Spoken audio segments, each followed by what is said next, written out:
Progressive knowledge চ্যানেলে স্বাগত জানাচ্ছি। আজকে আমি পঞ্চম শ্রেণীর ৬৭তম ক্লাসটি নিচ্ছি।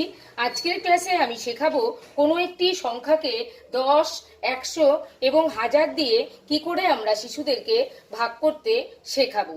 এখানে আমি অনেকগুলো অঙ্ক নিয়েছি, যেখানে আমরা ১০, ১০০, ১০০০ সব প্রভৃতি সংখ্যাগুলো দিয়ে ভাগ করতে শেখাবো। তো এই অঙ্কগুলোর মাধ্যমে আমরা শিশুদেরকে পরিষ্কার একটি ধারণা দেব যে আমরা সহজভাবে কি করে এই অঙ্কগুলো করাবো। তো প্রথমেই আমি দেখে নিচ্ছি প্রথম অঙ্কটা, যেখানে দেখতে পাচ্ছি ৭২ ভাগ ১০। তাই এখানে আমরা যখন ভাগ করব তখন একটি প্রসেস কিন্তু হবে। আবার এখানে কিন্তু আমরা যখন ভাগ করব তখন কিন্তু একটি ছোট সংখ্যাকে, অর্থাৎ ৮১কে আমরা ১০০ দিয়ে ভাগ করছি, ২১কে আমরা ১০০০ দিয়ে ভাগ করছি। তো প্রত্যেকটি অঙ্ক আমরা কি করে করব সেটাই আমি এর জন্য আলাদা আলাদা অঙ্ক নিয়েছি। প্রথম অঙ্কটা করছি, তো ৭২কে আমরা ১০ দিয়ে ভাগ করব। এই সমস্ত অঙ্ক করার জন্য আমরা দশমিক বিন্দুর ব্যবহার নেব। দশমিক বিন্দুটাকে ধরে নিয়ে আমরা স্থান পরিবর্তন করে সহজ উপায়ে এই অঙ্কগুলো শিশুদেরকে করতে শেখাবো। তো দশমিক বিন্দু নেই, এই ৭২-এর মধ্যে দশমিক বিন্দু দেখতে পাচ্ছি না।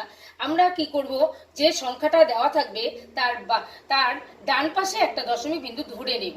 তাহলে ৭২-এর ডান পাশে একটি দশমিক বিন্দু দিয়ে নিলাম।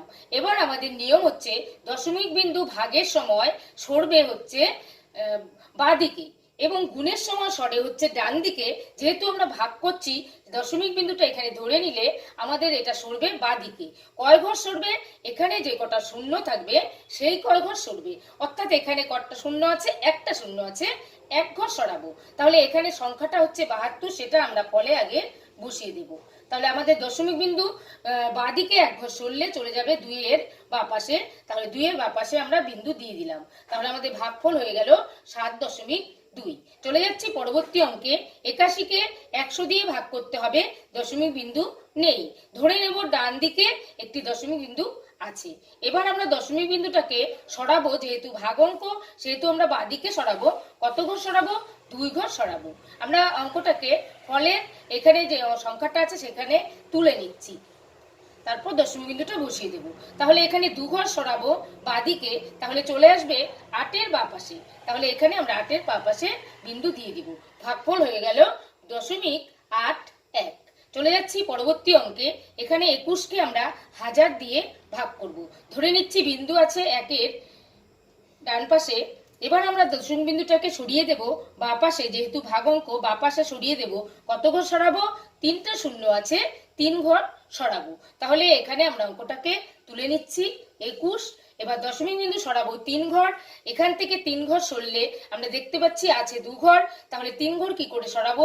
আমরা আরেকটা শূন্য নিয়ে ঘর বানিয়ে তারপর সরাবো, অর্থাৎ এখানে একটা শূন্য দেব। তাহলে ৩ ঘর হলো। এবার বিন্দু আমরা এখানে দিয়ে দেব। তাহলে ভাগফল হয়ে গেল 0.021। চলে যাচ্ছি পরবর্তী অঙ্কে। এখানে ৩৩৪কে ১০০০ দিয়ে ভাগ। এখানে দশমিক বিন্দু ধরে নেব, বাঁদিকে সরাবো। কত ঘর?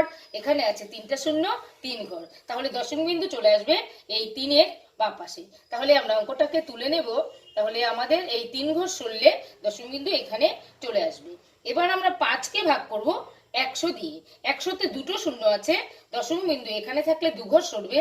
২ ঘর সরলে ১ ঘর আছে, আরেকটা শূন্য দিয়ে ২ ঘর বানিয়ে তারপর সরাতে হবে, অর্থাৎ ৫ আছে। এখানে দশমিক বিন্দু ২ ঘর সরলে আরেকটা ঘর বানিয়ে নিয়ে তারপর আমরা এখানে বিন্দু দেব। ভাগফল হলো 0.05। চলে যাচ্ছি শেষ অঙ্কে। এখানে ভাগ আছে ১০১কে ১০ দিয়ে। তাহলে যখন ভাগটা করব তখন দশমিক বিন্দু এখানে ধরে নেব, সরবে বাঁদিকে ১ ঘর, একটা শূন্য আছে।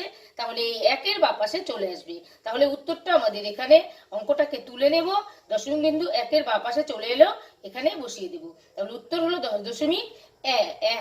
এইভাবে আমরা শিশুদেরকে বুঝিয়ে বুঝিয়ে সহজ উপায়ে এই ধরনের ভাগগুলো করতে শেখাবো।